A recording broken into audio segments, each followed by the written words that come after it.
Okay, so this is August 23rd, 2016. I'm telling you people, I'm on the verge of a nervous breakdown. I just had another $320 deducted from my social assistance check because my youngest daughter's been working part-time at some play center for children. I mean, it's nothing major, right? The thing is she doesn't get a pay stub, right? So she wasn't giving me pay stub, so I couldn't claim it on my monthly report sort of thing, right? So finally I said, just go get me a printout from your bank, and so she did that, and I submitted it to to the welfare office, and under like May, June, and July as a one lump sum, and they turned around and they just took off another $300 off my welfare check, please. So anyway, I get like $800 this month, people. I'm telling you, I'm going to have a nervous breakdown. My rent, she asked me how much rent is. I said, I'm responsible for $1,700 a month. Oh, but it's listed that you're $775. Even though they only give me $525 for rent, people, like in terms of the maximum dollar amount. And I said, yeah, $775 or whatever. But at the end of the day, I'm responsible under the lease, right, for $1,700. Okay? And I told her I have 2 adult children downstairs that pay rent, but it's not enough to meet the bills, people. I'm always behind every single month on something. And because my middle daughter lost her job there for a month and a half, 2 months, or whatever the fuck it was, and you know what I mean? And yeah, she'd give me money on the 6th, but by then, Visa's tacking on another $30 here and another $30 there, and they jump the interest up another 7%. Like, this month my Visa payment at minimum is $400, and that's just one. I still have to pay Royal, right? Because the Duncan clan phoned up Royal and said John was a lunatic in the year 2000.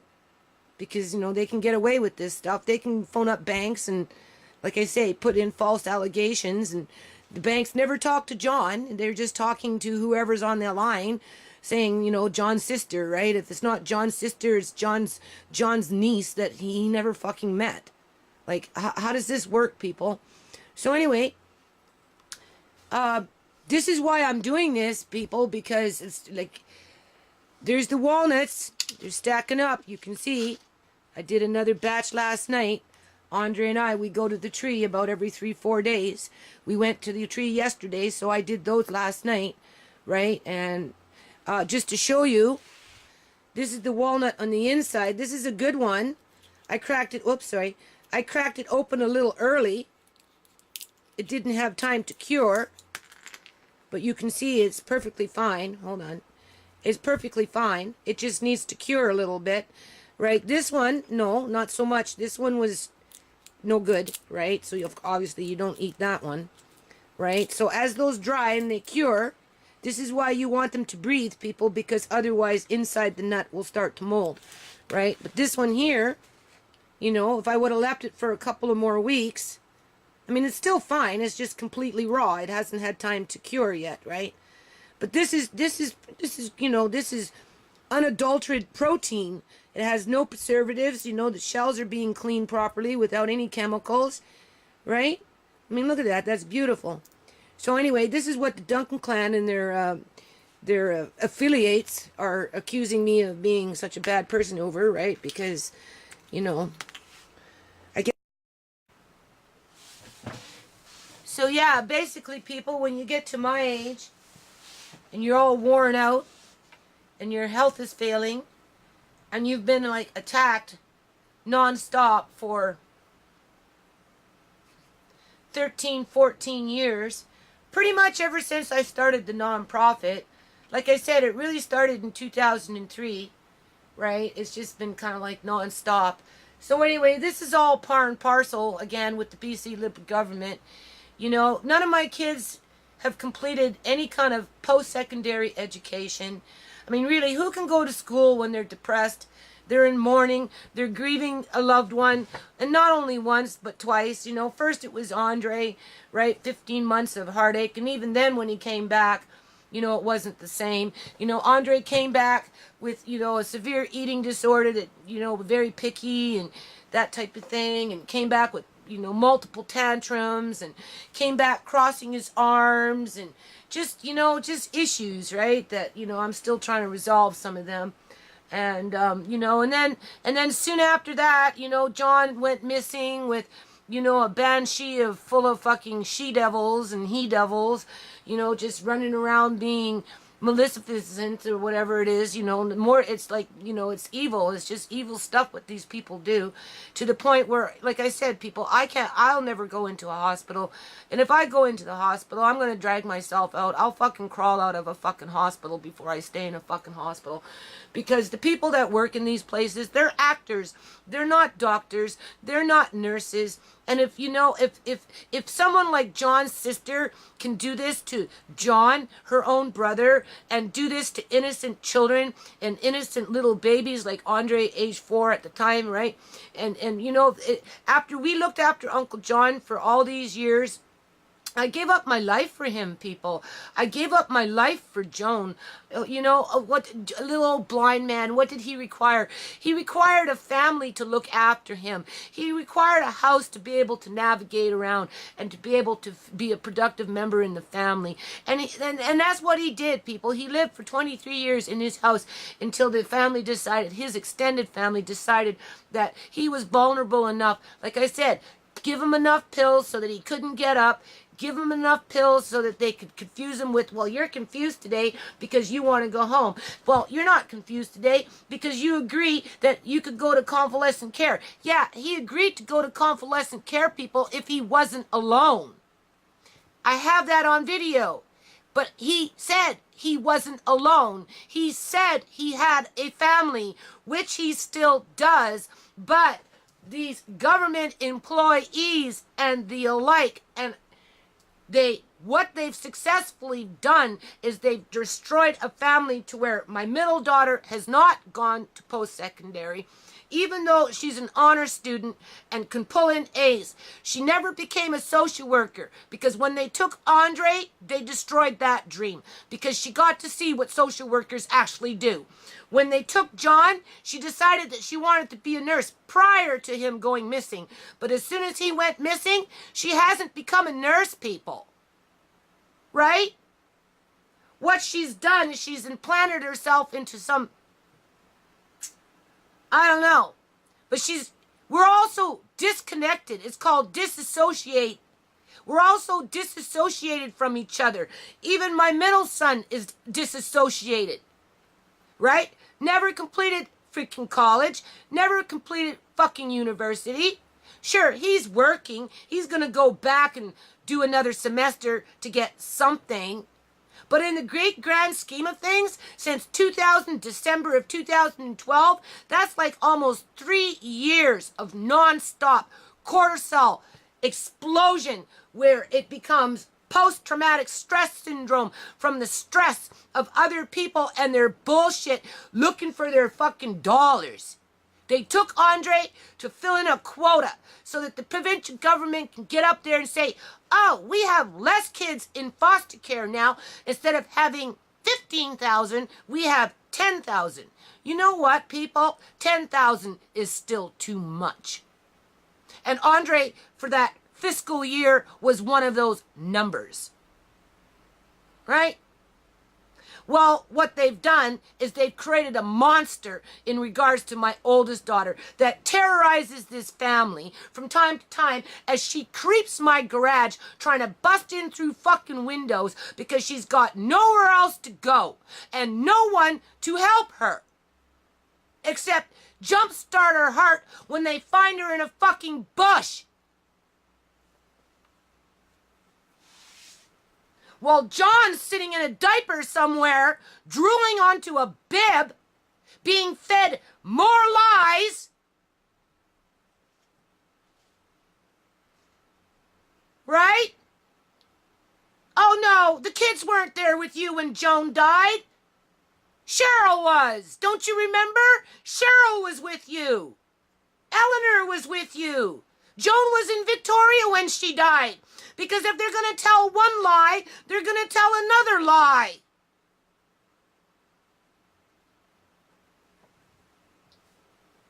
So what does it matter? What does it matter? Because the end goal is to destroy families. You know? Fuck this. They don't want homegrown, educated young people that are born in Canada. They want to bring in these fucking stupid fucking immigrant workers that can't fucking speak English so that they can exploit them to do their dirty work for them. Yeah, pretty much. That's what it is. That's what it is. You tell me how it's not otherwise. Under a real username, not some fake fucking user account that wants to hide behind SpongeBob or Betty Tits. I'm Betty Tits. You know, my little comment is God on GOMI, right? So anyway, I'm on the verge of a nervous breakdown. I've been on the verge of a nervous breakdown ever since they took my grandson. Well, actually, ever since they kicked out my daughter on December 11th of 2012, I've been on a nervous breakdown. Actually, I've been on a nervous breakdown since 2003. In regards to founding this nonprofit, fuck this charity shit. People talk about, oh, charity's such a good thing. But yet, when a poor person does something like I do, if you notice, I don't get too much acknowledgement. I get beat up over this shit. Okay? The union doesn't want a universal school meal program unless the union can control it. And if the union can't control it, they will destroy it. And that's what they're doing to me. They are destroying my nonprofit by constantly humiliating me, constantly attacking my family and picking them off like fucking prey one by one, sicking off the sick ones, like I say, for all their health care. They sure in the hell not helping my oldest daughter, right? Which is disrupting my other kids, right? Again, middle son, $80,000, $90,000 in debt. No fucking completion in terms of post-secondary education. You listen on the internet. Don't waste your time. Don't fucking waste your time with post-secondary education anymore. Don't invest the money into it, because in the end, you're gonna get wiped out. Because it's just another money fucking scam for these professionals to suck the life out of young people. Because my son is mad at me. He's mad at me because he owes all this money and he hasn't completed anything yet. But yet, at the end of the day, the provincial government and their union fucking workers expected my son to go to school and do hardcore fucking university studies and hardcore fucking college studies under the mental stress of what they do behind closed doors to prop up their corrupt system as they abuse innocent people. Whether it's children, whether it's adults, whether it's old people, whether it's freaking teenagers. And then they tell you and have the audacity to get up there and pull yourself up by your fucking bootstraps. Right? If this nonprofit isn't testament that I didn't try to pull myself up by my fucking bootstraps in a country that's so full of fucking rules and regulations that you can't breathe! Don't breathe! If you breathe, it's illegal! Did you get a permit yet? Where's your permit to breathe? And even then, when you get a fucking permit, it's still not good enough for the ones like Eleanor that inject people with God knows what, gets her little fucking reward. As she's standing in line with her needle, waiting for my kids to fucking come in line for their turn next. As she already stuck her fucking brother with a needle to shut him up. This is what John stood up for. This is why he stood up with me with the nonprofit, to get rid of this institutional fucking racism and white supremacy that exploits fucking minority groups. Except for the ones that want to be white up here, but yet are brown or black. As long as they're getting paid, they don't care.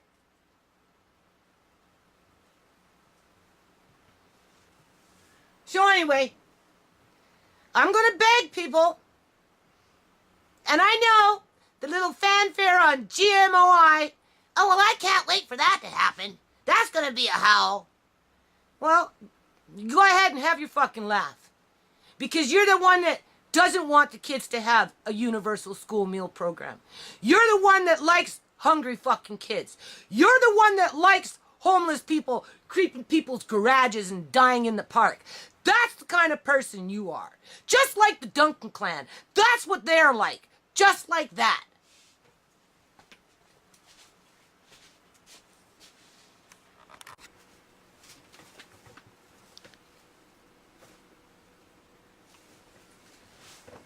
So yeah. So my kids seem to think they raised themselves all these years. Because they pay rent now, right? Which doesn't meet the bills, people. Right?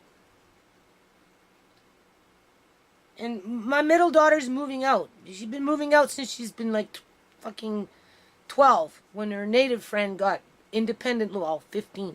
When her native friend got independent living for being a bad girl, my daughter decided she wanted independent living for being a good girl.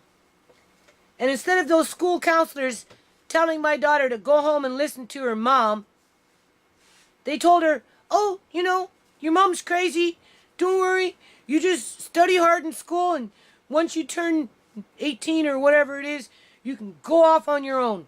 Well, she's 21 now. 21 or 22, and she hasn't gone off on her own yet. And now, right? She gives me a little bit of money and then comes upstairs and eats $200 worth of groceries. Not lately, because I told her I got no money to replace anymore. But besides that point, I'm stuck, people. I'm stuck. I'm stuck in a fucking rut. I'm stuck in a hole. Right? I guess I'm the only one in all of North America that incurred a debt load to raise their family. Even though the USA, people are in trillions of dollars of debt. And across Canada, we're trillions in personal debt. Trillions and trillions. Because that's the only way you can raise a family or basically go to college, unless, of course, you rob people of their inheritances and that kind of stuff. Then you can do that. Debbie Duncan went to a private college private elementary school and rode horses and then when Joan and John couldn't afford to put her on her fucking fat horse, 400-pound teenager or whatever, 12-year-old on a horse, because Debbie was very large. Debbie got spiteful. She got spiteful when as soon as Debbie couldn't get her own way. John!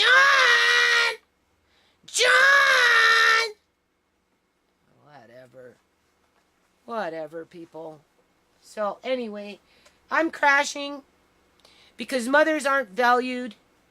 Your kids, they forget what it took for them to get here, to even be able to throw in a couple, $300, $400, $500 a month in rent, right? Including hydros and cables and food when they want it, right?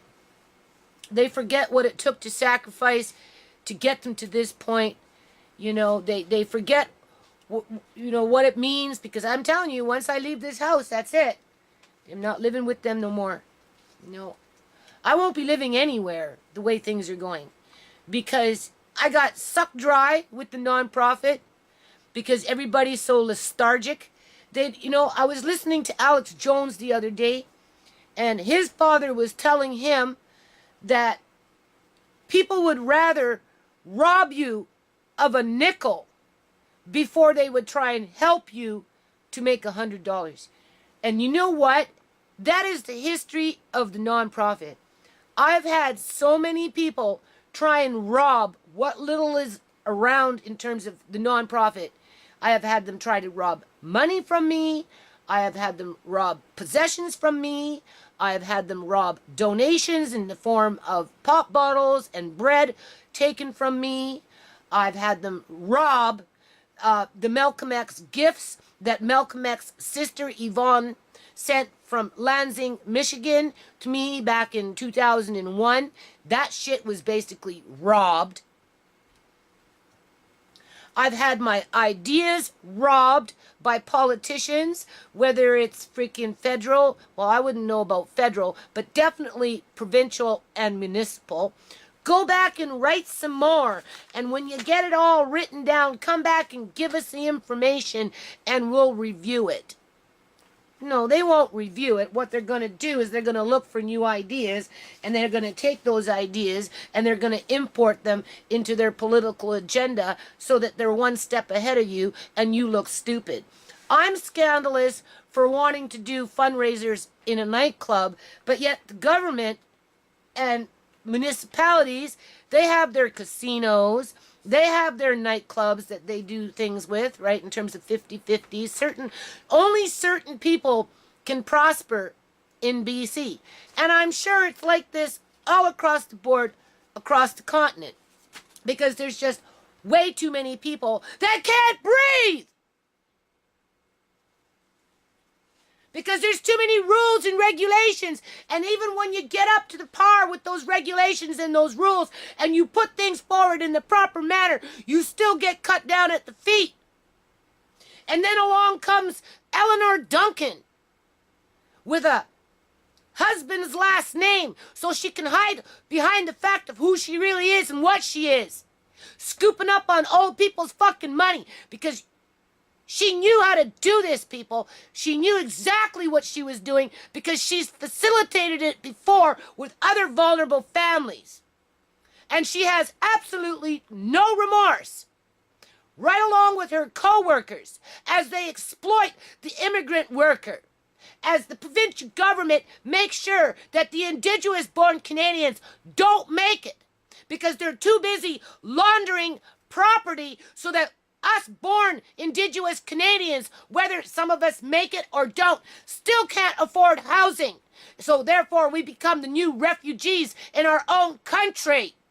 But because we criminalize the poor and we make them sick with the drugs that the provincial government allows to come in through their ports and manufacture in these big fucking monster homes, right along with their illegal chicken farms. Only some chickens get slaughtered.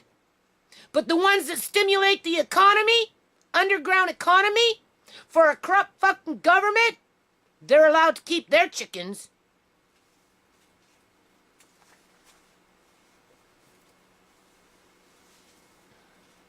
Right? As they nickel and dime to death the poorest of the poor, non-stop. I knew it was just a matter of time before they'd fucking say, well, you either don't get a welfare check this month, like they did last year, and then 3 months later and said, oops, sorry, we made a mistake. Yeah, well, it didn't help that day when I had to pay fucking rent now, did it? Just like it's not going to help this time around when I got to pay fucking hydro with no money. Right? Because the provincial government wants to go after vulnerable teenagers after they hit them on the head so many fucking times with their fucking bullshit. Just all this fucking bullshit. Just beat that fucking head to a pulp. Right? Make the kids angry. Make the fucking people angry. Keep the poor angry. Keep them sick. Just keep them sick. Beat up on their heads all the time with all this fucking emotional fucking psychological gang-stalking warfare bullshit. Right? As they reward the criminals. Whether it's the white-collar criminal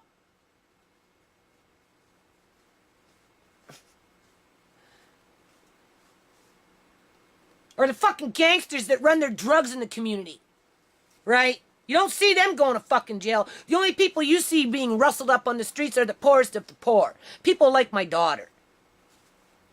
They keep her alive just so that they have a fucking job. That's why they keep her alive. So they have a job. So they can take the taxpayers' money and put it into their pension plans and their superannuation fucking life insurance policies. So some skanky fucking old hag that works for the Duncan clan can come along and steal it in their old age and put them in a fucking diaper with a bunch of pills inside of them and make them sit there and rot until they're dead. Because there's so many coming. Because the baby boomers are coming. So they're just getting ready. Like I said, Uncle John was just a sacrificial lamb. That's all. He was the tip of the iceberg. Just the tip of the iceberg. At least he's got somebody standing up and fighting for him. Because he is alone now, people. He is alone now. And when they moved him to the fucking country with Eleanor working and her husband working, with Cheryl and her bad attitude saying, don't get up. You're not allowed to talk about Judy and the kids. Don't get up. What do you think he was doing? He was alone. Anyway, as I'm having my nervous breakdown, because mothers aren't appreciated, caregivers for fucking 30 years aren't appreciated, right? Only thieves and gangsters and white criminal fucking, those kind of people are appreciated. But this kind of stuff is not appreciated. I'm so stressed out, I forgot to put salt in this. Those are pickled beans. Same thing with those. But because the brine solution is 50-50 in terms of vinegar and water, and more than 1/4% vinegar, I should be okay. It's not necessarily important to pickle things with salt, unless, of course, you're going below that 50-50 guideline in terms of vinegar and water. So I got lucky with that. This is the rhubarb. It is so, so, so good. I can't imagine how well it turned out. I am so happy that I got that plant.